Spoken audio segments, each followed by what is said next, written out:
Hello, YouTube.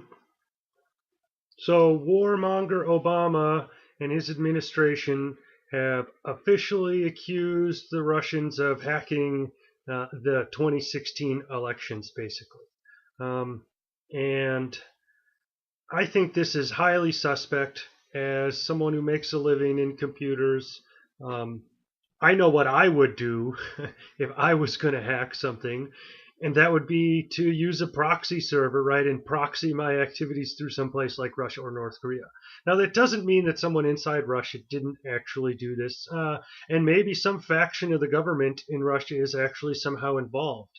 Um, but it just seems like our government and some of the leaders in our government, some of our politicians are way too gun happy to point at Russia and say, "Oh, it's Putin's fault. He's trying to, go after our elections." And it's especially absurd because, on the one hand, they blame Donald Trump for inciting this kind of cooperation, right? They say Donald Trump enlisted Putin uh, to do this. But on the other hand, they accuse Donald Trump of wanting to start nuclear war with Russia. Uh, it just doesn't add up, right? It's a lot like the weird dichotomy between how we're supposed to fall in love with all these Islamists, these radical Islam uh, promoters, and all these crazy Muslims who hate secularism and who hate Christians and essentially hate the American way of life.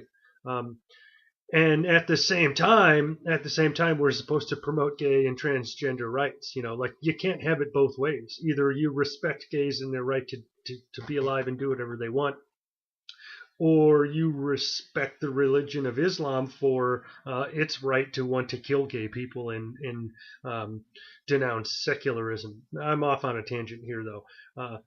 The point is that the Obama administration and Hillary Clinton also, big time, are really, really antagonizing Russia and Putin.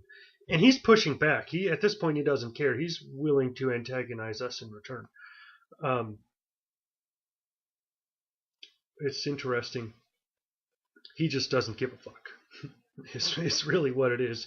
He's thumbing his nose at our politicians and just doesn't care.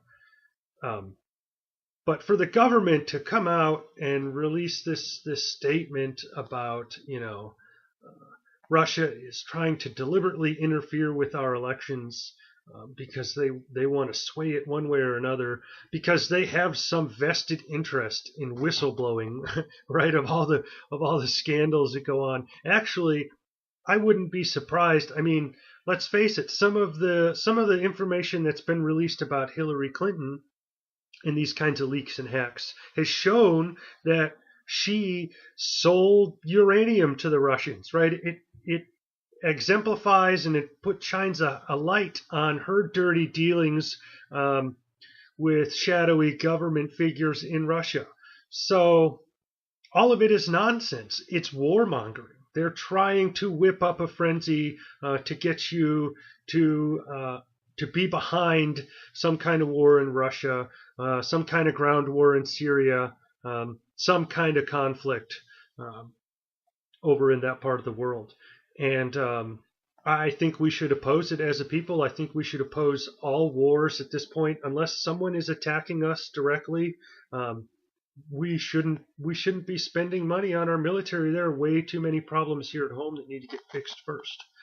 Um, and that's really the way it should always be. Even if there weren't problems here, we shouldn't be spending taxpayer dollars to go be interventionist and to go drop bombs somewhere where it's not really affecting us or where we really don't have any business getting involved.